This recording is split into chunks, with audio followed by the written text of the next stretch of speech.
에베소서는 바울이 로마의 감옥에 갇혀 있을 때 쓴 서신으로 알려져 있습니다. 그러나 에베소서는 에베소 교회에만 보낸 것처럼 보이진 않지요. 여러 교회, 당시 소아시아의 여러 곳에 흩어져 있는 여러 교회를 향한 편지라고 말해도 이상하지 않을 정도로 모든 교회에 대해서 귀감이 될 만한 말씀이 담겨져 있습니다. 그도 그럴 것이 에베소는 당시 로마 제국에서 가장 큰 도시 중에 하나였습니다. 로마, 알렉산드리아, 안디옥에 이어서 네 번째로 큰 도시였죠. 지중해와 그 일대의 교통과 상업의 중심지였습니다. 당시에 로마의 큰 도시가 그러했던 것처럼 이 에베소라는 도시도 우상을 아주 열심히 섬기는 도시였습니다. 지금은 흔적만 남아있는 그 아르테미스 신전은 고대의 7대 불가사의 중에 하나로 손꼽히고 있지요. 그 규모가, 그 크기가 대단하다고 알려져 있습니다. 사도행전을 보면 바울이 3차 전도 여행 기간에 이 종교심이 두터운 에베소 지역을 방문하여서 이곳에서 약 2년이 넘는 시간 동안 보내며 목회를 하는 것을 볼 수 있습니다. 두란노 소원을 만들고 성도들을 가르치고 그곳에 교회를 세우고 또 성도들을 양육하는 것을 볼 수가 있지요. 바울이 에베소에 대한 애착이 얼마나 큰지를 알 수 있는데 훗날 이 바울이 다시 예루살렘으로 돌아가는 길 가운데 밀레도에 도착하여서 에베소 교회의 장로들을 초청합니다. 그리고 그 교회를 간절히 부탁하는 말을 전하면서 서로 부둥켜 안고 울며 인사하는 장면이 사도행전에 기록되어 있습니다. 그 후에 바울은 그의 사랑하는 아끼는 제자 디모데를 에베소 교회 후임으로 보내게 되지요. 이렇듯 이 에베소 교회를 사랑하는 이 바울의 마음이 절절히 담겨져 있는 서신이 바로 이 에베소서입니다. 에베소서는 크게 두 부분으로 나눠져 있는데 1장부터 3장까지는 교리에 관한, 신앙에 관한 글입니다. 그리고 이 부분에서 하나님께서 뜻하시고 성취하신 구원의 경륜에 대해서 말하고 있습니다. 그의 다른 서신서에서도 종종 볼 수 있는 것처럼 에베소서도 마찬가지로 이러한 신앙의 교리를 잘 설명한 뒤이어서 이러한 신앙을 가지고 우리가 어떠한 삶을 살아가는가에 대해서 권면하죠.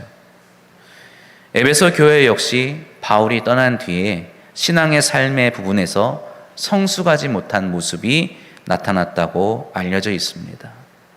이러한 문제는 삶 그 자체에 있는 것이 아니라 복음을 바로 이해하지 못한 그 문제에서 비롯된 것이라고 바울은 말합니다. 그래서 바울은 에베소 성도들에게 보다 더 믿는 바에 대해서 열심을 갖고 배워서 이 믿음을 굳게 지켜야 한다고 권면하지요. 에베소서 4장 13절로 15절 말씀을 보면 다음과 같습니다. 우리가 다 하나님의 아들을 믿는 것과 아는 일에 하나가 되어 온전한 사람을 이루어 그리스도의 장성한 분량이 충만한 데까지 이르리니 이는 우리가 이제부터 어린아이가 되지 아니하여 사람의 속임수와 간사한 유혹에 빠져 온갖 교훈의 풍조에 밀려 요동하지 않게 하려 함이라. 15절 말씀 함께 봉독하겠습니다. 오직 사랑 안에서 참된 것을 하여 범사에 그에게까지 자랄지라. 그는 머리니 곧 그리스도라. 아멘.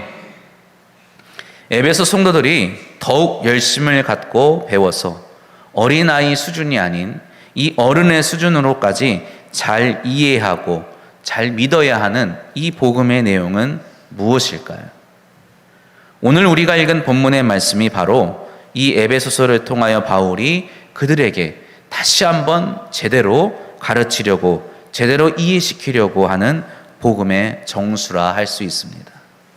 이 복음의 정수는 마치 한 편의 아름다운 노래와 같이 기록되어 있는데 이 아름다운 노래는 구원에 관하여서 특별히 세 가지 측면을 노래하고 있습니다.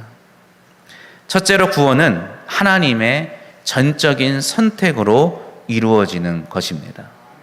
구원에 대해서 우리가 할 수 있는 것은 아무것도 없다고 바울은 말하고 있습니다. 1장 4절 말씀, 곧 창세전에 그리스도 안에서 우리를 택하사 우리로 사랑 안에서 그 앞에 거룩하고 흠이 없게 하시려고 했다고 바울이 말하죠. 여기서 우리는 두 가지를 깨달아야 합니다. 하나님의 구원의 역사에 우리의 공로가 아무것도 전혀 없다는 것입니다. 하나님은 우리의 상황과 형편에 상관없이 우리를 사랑하신다는 것입니다. 이것이 바로 두 가지 측면이에요. 하나님에서의 표현이 다음과 같다면 이제 우리의 편에서 이것을 다른 말로 표현하면 이렇습니다.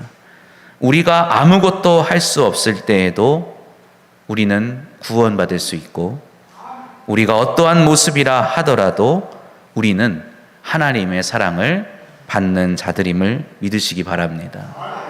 이것이 바로 성경이 말하는, 그리고 본문에서 바울이 말하는 구원의 의미인 것이죠. 에베소서 1장 6절 말씀, 이는 그가 사랑하시는 자 안에서 우리에게 거저 주시는 바 그의 은혜의 영광을 찬송하게 하려는 것이라. 아멘. 앞에서 우리 성가대가 하나님께 아주 은혜로운 찬양을 올려드린 것, 그 내용이 무엇입니까? 성삼위일체 하나님께서 누구를, 바로 나 한 사람을 구원하시기 위하여서 그 놀라운 섭리와 경륜을 이끌어 가셨다는 것을 감격에 찬 목소리로 찬양한 것이지요. 우리의 구원은 하나님의 영광을 찬송하게 하는 것임을 기억하시기를 바랍니다.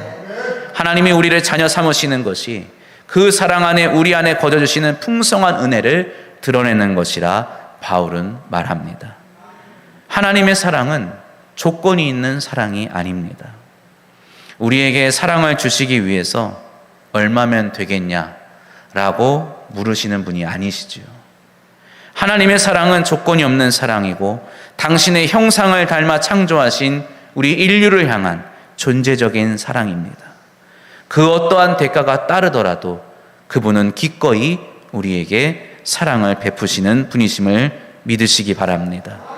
그렇기에 구원을 위하여 우리가 할 일은 아무것도 없는 것입니다. 우리에게 필요한 것은 오직 주신 사랑을 나를 위하여 베푸신 것이라 여기며 감사하는 믿음뿐입니다. 우리는 하나님 앞에 무엇인가 하려고 할 때가 많이 있습니다. 은혜를 깨달을수록, 하나님을 사랑할수록 우리가 많은 것을 하려 하죠. 무엇을 할 때마다 하나님께서 기뻐하시고 좋아하실 거라 생각합니다. 일리 있는 말입니다. 그러나 하나님이 왜 기뻐하시는가를 우리는 잘 알아야 합니다. 우리가 무언가를 해서 하나님이 기뻐하시는 것이 아닙니다. 하나님이 기뻐하시는 것은 우리가 무언가를 하며 하나님 앞에 머물러 있기 때문입니다. 하나님을 기뻐하고 하나님께서 주신 구원의 은총을 감사히 받으며 노래하고 찬양하고 감사하고 기뻐하는 것을 하나님은 바라보시며 그것을 흐뭇하게 여기시는 것이죠. 그분의 사랑과 은혜에 감격하여 찬양하는 것을 기뻐하시는 것입니다. 우리의 섬김과 헌신이 귀중하지만 하나님으로부터 무엇인가를 이끌어내려고 하는 노력이 되어서는 안 됩니다. 그저 하나님을 향한 기쁨과 감사의 고백이 되어야 하는 것입니다. 우리의 삶 가운데 일어나는 일들은 모두 하나님을 향한 날마다 새롭게 쓰여지는 새로운 찬양의 가사인 줄 믿으시기 바랍니다. 한 주간 나와 함께 하신 하나님께서 나에게 하신 놀라운 일들, 나에게 베푸신 놀라운 사랑, 나에게 허락하신 풍성한 은혜를 주 앞에 나와 노래하고 기도하고 또 예배하며 또 섬기고 봉사하며 고백하고 찬양하는 것입니다. 하나님은 우리가 하나님을 기뻐하고 그 구원의 은총을 감사히 받는 것을 기뻐하십니다. 우리의 행위가 자칫 하나님 앞에서 나의 의로움을 드러내지 않도록 주의하시기를 바랍니다. 바리새인들이 빠진 잘못이 바로 이것이었어요. 바리새인들은 하나님의 은혜를 누구보다도 잘 아는 사람들이었어요. 하나님이 베푸신 사랑을 누구보다도 잘 아는 사람들이었습니다. 하나님의 은혜와 사랑 안에서 자신들이 어떠한 복을 누리고 있는지도 잘 아는 사람들이었죠. 그런데 그러한 그들이 하는 모든 예배와 모든 신앙의 모든 행동들이 자신들의 경건과 열심과 거룩함이 하나님을 향한 찬양이 아닌 오직 자신들을 인정받게 하는, 자신들을 높이려고 하는 그런 공로가 되었다는 것이지요. 주님은 그들의 행위가 회칠한 무덤과 같다고 질책하셨습니다. 하나님 앞에서의 모든 행위가 우리의 모든 것을 드러내는 것이 아님을 기억하시기를 바랍니다. 하나님의 구원을 기뻐하고 그 은혜를 고백하는 저와 여러분이 되시기를 주님의 이름으로 축원합니다. 둘째로, 구원은 예수 그리스도 안에서 우리의 존재가 하나로 되어지는 것을 의미합니다. 구원이라는 것은 하나님의 지혜로 세우신, 하나님의 지혜로 세우신 그 예수 그리스도께서 친히 못 박히신 십자가의 은혜 안에서 우리가 하나 되는 것을 의미하지요.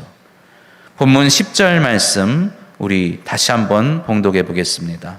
하늘에 있는 것이나 땅에 있는 것이 다 그리스도 안에서 통일되게 하려 하심이라. 아멘.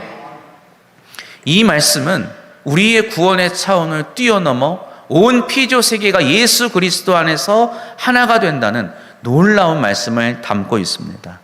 그러나 오늘은 우리의 구원의 측면에서만 바라보고자 한다면 예수 그리스도를 나의 구주로 받아들이는 것, 이것이 바로 나에게 귀한 은혜의 시작이 된다고 말하는 것이지요. 왜 그렇습니까?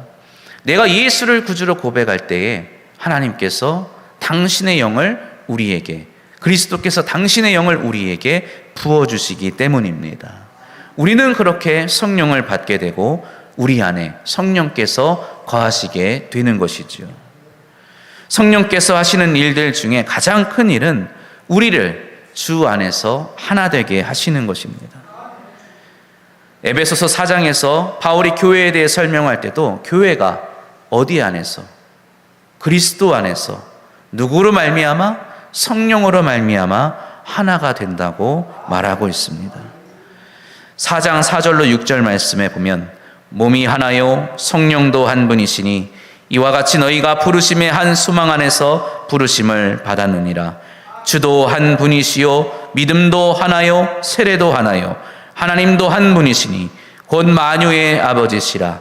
만유 위에 계시고 만유를 통일하시고 만유 가운데 계시도다. 아멘. 예수를 구주로 고백하는 자는 그래서 모두가 한 형제요 자매라고 할 수 있는 것이지요. 저에게 주님께서 가장 주신 큰 은혜 중에 하나는 바로 교회를 향한 사랑입니다. 성도님들을 향한 사랑이죠. 저를 그렇게 안 보실지 모르겠지만 제가 굉장히 낯을 많이 가지는 사람입니다. 수줍음이 많은 사람입니다. 밖에서 저를 보면 놀라실 겁니다. 제가 굉장히 낯을 많이 가리고 멋쩍어하고 수줍어하는 사람인데 어떻습니까? 교회에서 보면 저도 마찬가지예요.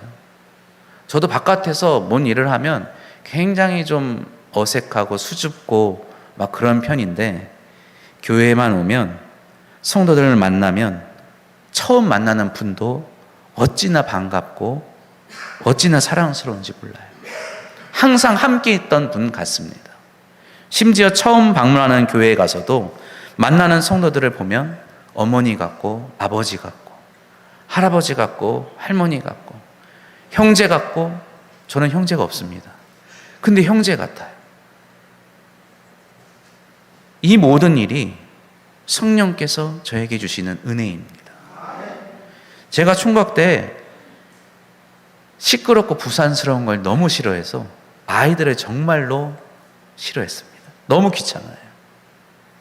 그런 그때에도 교회에서만큼은 교회 학교에 있는 아이들을 보면 어찌나 사랑스러운지 모르겠더라고요. 변변치 않은 용돈이라도 털어가지고 떡볶이 먹으러 가자, 아이스크림 사 먹으러 가자, 손에 손 잡고 막 돌아다녔던 기억이 있습니다.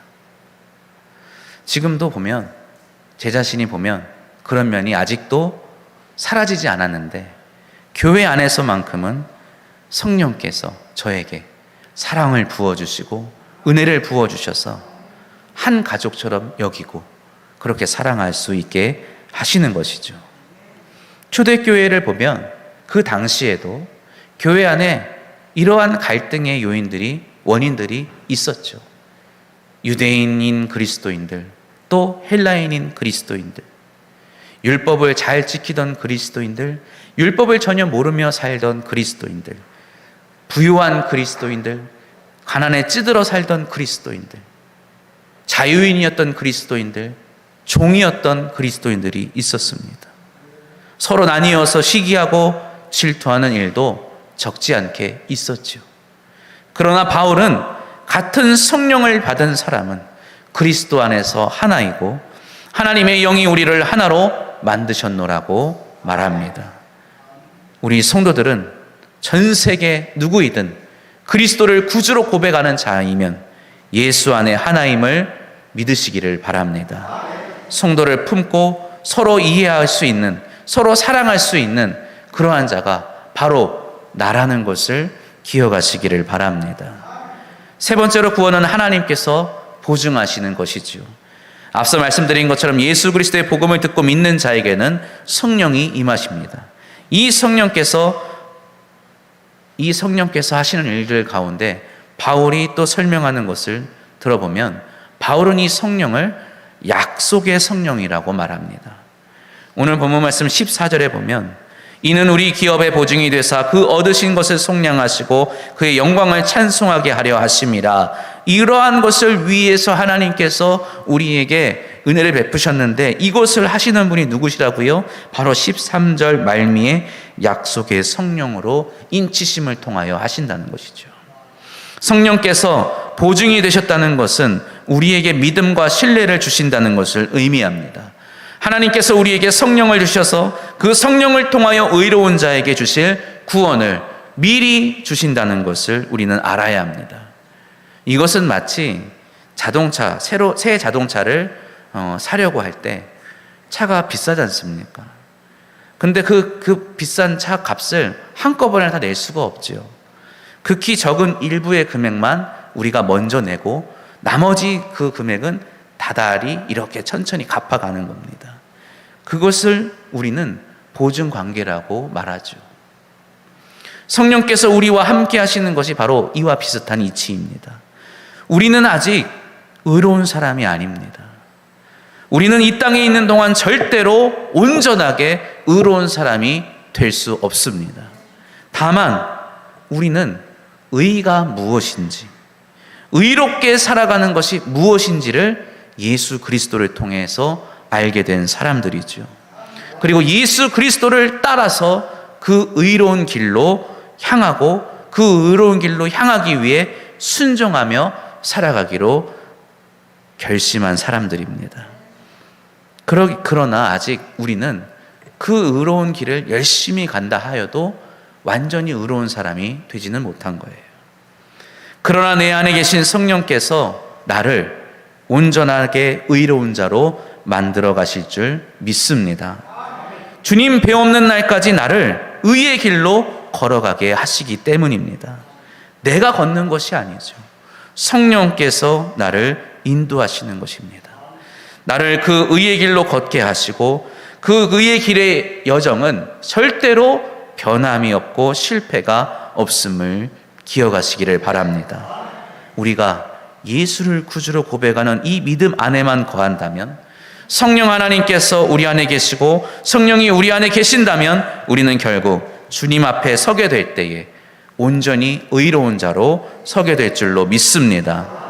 이 먼 미래에 이루어질 일, 이 미래에 완성될 의가 마치 내가 자동차의 할부를 지금 갚고 있지만 이미 차를 타고 있는 것처럼 내가 아직 하나님께서 기뻐하시는 그 의를 향해 나아가고 있지만 의인에게 허락하신 구원을 누리고 있는 것과 같습니다.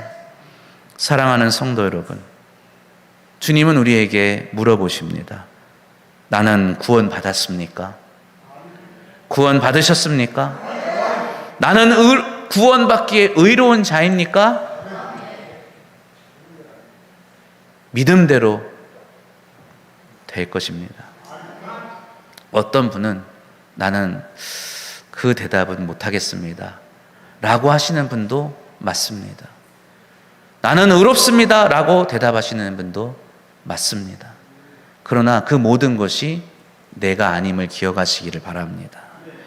내 안에 계신 성령께서, 내 삶 속에서 역사하시는 하나님께서 나를 의롭게 이끌어 가시고 나를 의롭다 하시고 나를 의인에게 허락하실 구원을 허락하심을 믿으시기를 바랍니다. 행위로 얻는 구원은 없습니다. 노력으로 얻는 구원도 없습니다. 오직 하나님께서 우리를 택하여 주시고 하나님께서 사랑으로 우리를 구원하셨을 뿐입니다. 그렇기에 구원받은 사람이라면 우리는 누구나 그리스도 안에서 함께 사랑받는 자녀로서 한 형제, 자매, 가족임을 기억하시기를 바랍니다. 그렇기에 우리는 그리스도 예수 안에서 서로를 사랑할 수 있는 것입니다. 성령님이 우리 안에 계심을 항상 기억하시기를 바랍니다.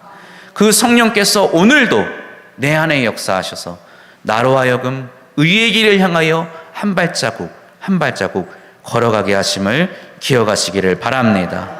어제보다 오늘을, 오늘보다 내일을 더욱더 하나님께로 가까이 향하게 하시며 이미 주어진 구원 가운데 우리를 의인으로 완성시켜 주실 줄로 믿습니다.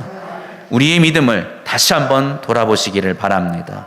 우리 안에 계신 성령님을 통하여 날마다 구원의 감격을 누리시기를 바랍니다. 우리 광남의 모든 성도들이 한 형제요 자매요 한 가족임을 고백하고 서로를 사랑하고 아끼며 살아가시기를 주님의 이름으로 축복합니다. 이 구원의 감격이 주님 배없는 날까지 충만하시기를 주님의 이름으로 축복합니다. 기도하겠습니다. 사랑이 많으신 여호와 하나님, 우리 아버지, 우리에게 구원의 은총을 허락하여 주심을 감사합니다. 하나님께서 먼저 우리를 택하시고 사랑해 주셨건만 우리는 우리의 죄악으로 인하여 하나님 앞에 나아가기를 주저할 때가 있습니다. 우리를 먼저 품어주신 그 사랑을 깨닫게 하시고 담대하게 주 앞에 나아가게 하옵소서. 예수 그리스도를 영접함으로 성령을 내 안에 부어주심을 감사합니다. 성령께서 우리의 삶의 인도자가 되시어서 무엇을 하든지 성령의 인도하심을 따라 하게 하시고 성령으로 말미암아 날마다 구원의 감격을 누리게 하옵소서. 성령 안에서 구원받은 성도들이 하나됨을 경험케 하시고 다툼과 시기와 분열을 멀리하고 오직 사랑 안에서 주의 몸된 교회를 아름답게 세워가게 하옵소서. 구원의 은총이 우리의 삶에 힘이 되게 하시고 무엇을 하든지 구원받은 그리스도인으로서 하나님 앞에서 부끄럽지 않게 살아가게 하시옵고 모든 사람에게 구원의 감격과 기쁨을 담대히 증거하는 삶을 살아가게 하옵소서. 우리 주 예수 그리스도의 이름으로 기도드립니다. 아멘.